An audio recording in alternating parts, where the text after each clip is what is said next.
আসসালামু আলাইকুম ওয়া রাহমাতুল্লাহি ওয়া বারাকাতুহু। সম্মানীয়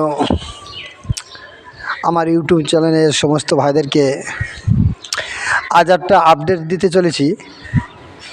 আমাদের কালীগঞ্জ থানার অন্তর্গত পাথরজোড়া গ্রামের দুতলার উপরে তিনতলা হলো কর্কেটের, খুব বাহারি করে, দেখতে খুবই ভালো লাগছে। তার জন্য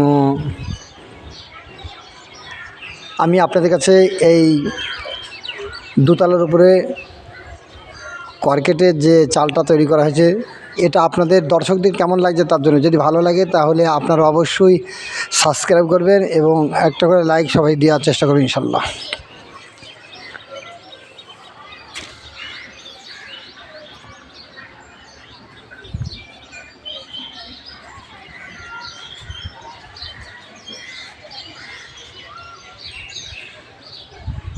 দেখুন, আশা রাখি আপনাদের ভালো লাগবে। প্রিয় গাইস, আপনারা দেখতে থাকুন। এই যে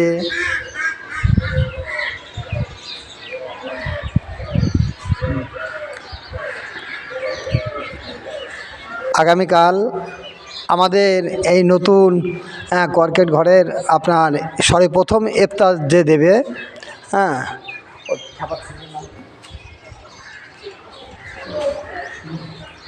আমাদের সাবির ওই সাবির ভাই কালকে ইফতার দেবে ইনশাল্লাহ।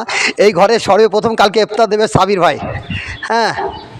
প্রিয় গাইস, দেখছেন কত সৌভাগ্য যে এত সুন্দর একটা এই ঘরটা করতে 2 লাখ টাকা খরচ। দুতলা মসজিদের উপরে তিনতলা হয়েছে। কালকে এই ঘরে ইফতার দেবে সাবির ভাই। আপনারা সবাই সাবির ভাইয়ের জন্য দোয়া করুন, তার ফ্যামিলির জন্য দোয়া করুন। আল্লাহ পাক রব্বুল আলামিন এই সাবির ভাইয়ের ইফতার যাতে কবুল করে। আল্লাহ সর্বপ্রথম একটা সৌভাগ্য, একটা বছর পর এই দিনটা সারা জীবন পাওয়া যায় না, ঘুরে ফিরে আসে প্রতি বছর, কার ভাগ্যেই জোটে বলা যায় না। তা যাই হোক ভাই, আমরা এই দিনটা কালকে যে সাবির ভাই ইফতার করাবে তার জন্য আমরা খুব খুব খুব খুশি। এবং আপনাদের দাওয়াত থাকলো, আমার পাথরজোড়া ভাইদের যারা রোজা রেখেছেন, আপনারা অবশ্যই আপনারা দেখুন।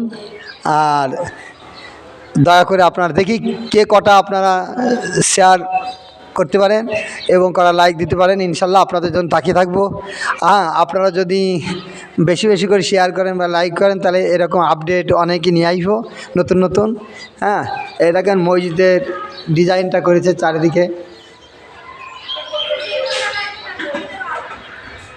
কিন্তু খুব গাঁগা করে বাজছে। খুবই সুন্দর। গাইস, আপনারা ভালো থাকুন, সুখে থাকুন, শান্তিতে থাকুন।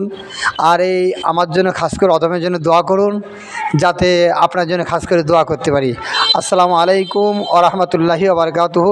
আর এই যে সামনে দুজনা ঘোরাফেরা করছে, এটা হচ্ছে আমাদের আলমগীর। আমার ছাত্র একটি, আর একটা ছাত্র হচ্ছে বাবু, এটা চেয়ারে বসে আছে। আর একটা আসছে, এই একটা আসছে বিরিয়ানি খাচ্ছিল, বিরিয়ানি খেয়ে এইমাত্র আসলো। এই ছেলেটা কালকে আমাদের বাড়িতে এসছে, 4 দিন থাকার পর বাড়িতে এসছে। এই ছেলেটার খুব ফুটুনি। আমার যাই হোক, আমার কাছেই থাকে। ছেলেটার কোরআন শরীফ গতবারই ধরেছে, প্রায় 17 পারা কোরআন খতম হয়ে গেছে, আর এবছর খতম করবে ইনশাল্লাহ। আমি কালকে থেকে, আজকে থেকে তারাবি শুরু। তা আজকে তারাবি শুরু ইনশাল্লাহ, আপনাদের দোয়াতে আমি 2 পারা কোরআন খতম করেছি ইনশাল্লাহ। 2 পারা কোরআন আমি পড়েছি সকালবেলা আজকে ইনশাল্লাহ, রমজানের নিয়ত করে। আপনারা দোয়া করুন সবাই একটা করে। ঠিক আছে, খোদা হাফিজ।